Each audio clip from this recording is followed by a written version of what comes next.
Hey everybody, welcome back to the channel. So yes, the thumbnail is not deceiving. We are going to be doing this live in Paint, and we're going to teach you guys. This is a cat, by the way. I'm going to show you my cat. Ready? This is a cat.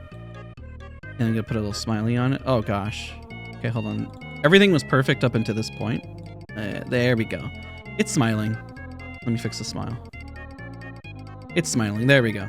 So that's what we're doing for today. We're doing MS Paint, but all trolls aside, we're literally using MS Paint to help. We're going to talk about loop pattern. We're going to talk about how to isolate opponents out, when to finish knocks. I totally misspelled that there. That's fine. When to push, when to rotate, and then also the question, if you guys enjoy this format, you guys want to see more.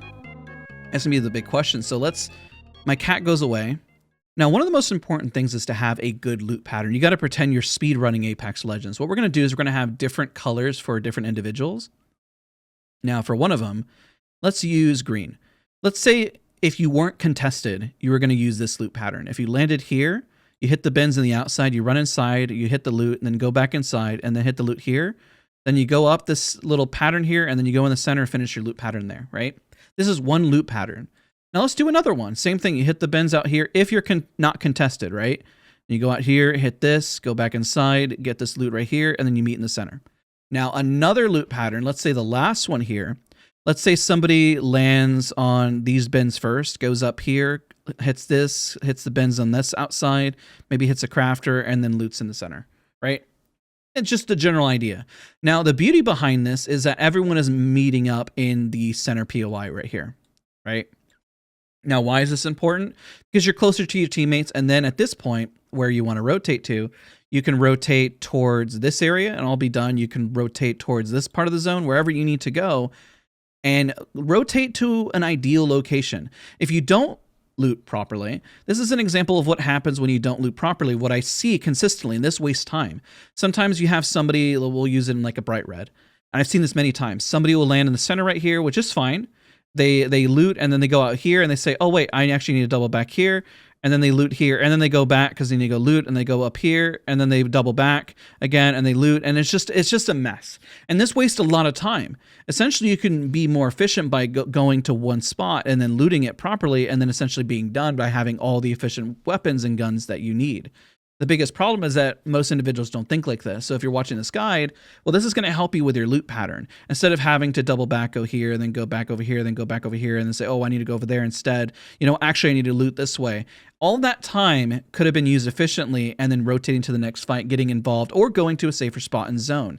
Movement is life. We've talked about this. By moving, you're being more efficient to win your encounters. That is a very basic guide when it comes to ensuring that you're looting properly. So remember, know where guns are, make sure that you're landing on piles of guns rather than hitting the bins. These are probably your most important tips to improve. Now, our next topic of what we're going to discuss, again, if you enjoy this subject, we're going to talk about this a lot more. We're going to start using objects here. We're going to talk about how to isolate opponents out, right?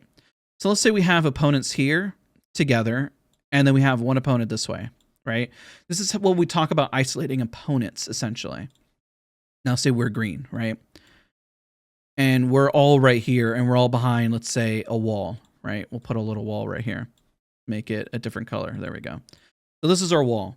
Now, pretend we are behind cover over here, right?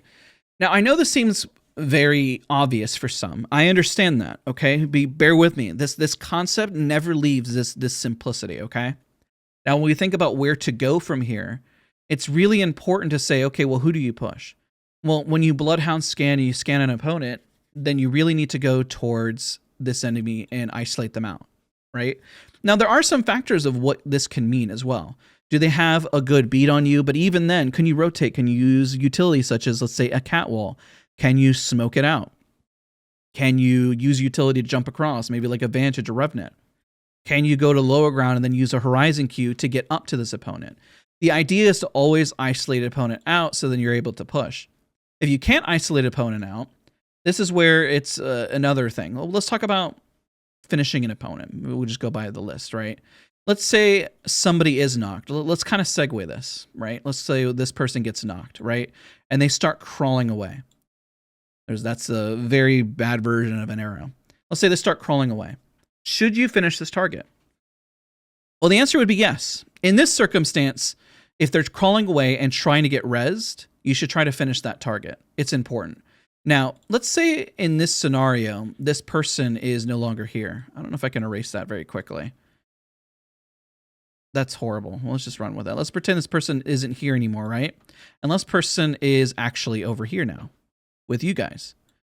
And they get eliminated. We're going to ask the question, should you finish this target? Well, if nobody has taken any damage, no, there's no reason to finish this target.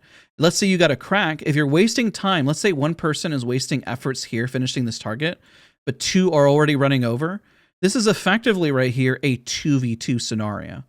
This person is wasting time finishing this down target when they're not even a threat. There's no way that this person can go all the way over here around this team to go res them. They are not an immediate threat. Now, the only reason, like I said again, that you would decide to finish this target is because you need an armor swap because you took a lot of damage. But if it's a clean fight and you need to push these guys immediately, time is of the essence because you don't know if another team is going to appear out of nowhere, right? If another team appears out of nowhere, well, then you're wasting time and then you get thirded and then this fight, these guys get away and they're laughing, oh, we survived. And you don't need that, you know, you don't need that in your life. You need to get them out. That's the goal. So all go together, right? Be efficient, be fast. And that's going to be the way if you ask yourself, when do I finish targets? When do I finish knocks? How do I isolate an opponent out? It all depends on positioning. Now, you may be asking the question as well. Let's backtrack here. When do you push? Let's say you are by yourself, right? You're the little green box right here. And you have the upper hand. So we'll leave this green to say you have height, right? And you have 3 targets down below. And they're all on equal footing. They're all behind their own little red wall right here. And let's say you were to knock one, right? One of them gets knocked. Do you push? Well, this is really difficult because you got no teammates and you're still in a 1v2. Let's say your teammates are in Narnia all the way over here. This is like 60 million miles away, right? Let's turn them into a different color so we remember that they're teammates, right? Can't seem to make a good... There we go. Looks like aliens over there. Little dots. They're so far away. They're in Narnia, right? They are far. There's no way they're going to reach you in a timely manner. This isn't a viable push. Now, you could if they were to isolate themselves out. Now, let's get a little more complicated here, right? Let's say you knock one, and you know that one is going for the res. And this is how you kind of win a 1v3. We're going to add a little something extra here, right? And then one of them decides to push you and go this way. Well, you kind of have your isolated 1v1 again in this scenario. This is actually not a bad scenario to be in. So yes, technically you can isolate them out and do a battle here. And if you finish that up quickly, and then you go for the armor swap right here, right? Let's make that orange and you go for the armor swap. And this person just got res. You can continue on with your armor swap, then finish them. And the other person is going to be a little uphill battle. It depends on how clean it was. Then sure, you could technically fight them off, but they would have to both, one of them have to go for a res and one of them would have to push you. Otherwise, you have to play a little patiently, and that's the hard part here once you get that knock. Otherwise, no, you can't push. It is very difficult to push. Now, let's say an example, you had your teammates near you, right? Let's spin more of a positive twist here, right? You knock one, but they're also on a height, and it's kind of equal footing, right? So how do you push this? Well, this is when you use utility, right? Let's say we throw smokes, we throw a horizon cue, we all move together towards a certain spot to isolate this person out, right? Because this person will effectively hide behind them. Or even if they go out and take an off angle, they might be late. And maybe if they're trying to get you on the cross, your goal is to get around towards this team, right? So always think simplicity here in terms of baiting somebody out, making sure that they're stuck, making sure that they are scared, right? So that's in that scenario of when you can push. Did you do damage? Have you done significant damage? Did you get a knock? How is their positioning? How are they positioned together? Are they isolating themselves? Is one making a mistake, right? Those are all the key factors here to really think about. Now let's kind of wrap up on another thought here about when do you rotate? You know, I kind of want to bring the map in, but you know what? Let's say we have a team, right? Let's say we have a big team that has height over here, right?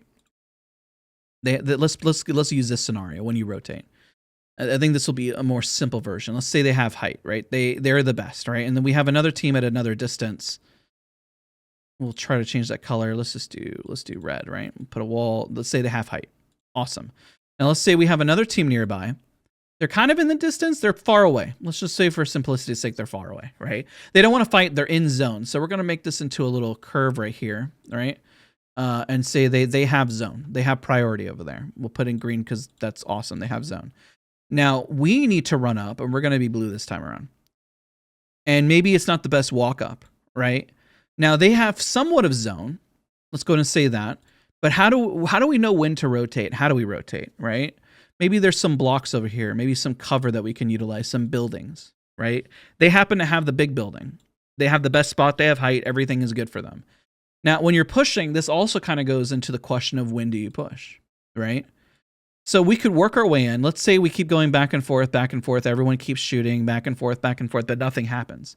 After a good amount of time, even a short amount of time, you can tell that this isn't going anywhere, right? No knocks, that's when you rotate. You want to rotate in that scenario because nothing is happening. I would say the higher lobby, the more difficult it is, the less time you have. On a lower tier lobby, you have like 45 seconds. In a medium tier lobby, maybe you got 20 seconds. In a pred lobby, you got like 5 seconds to make this actually work. So that means you have to do massive damage. You got to shoot nukes. Like if everyone blasted this person and you were able to scale it, use smoke, use your utility to cross out in the open, awesome. I think that can really work. And you can get the space and then look for ways to get into zone.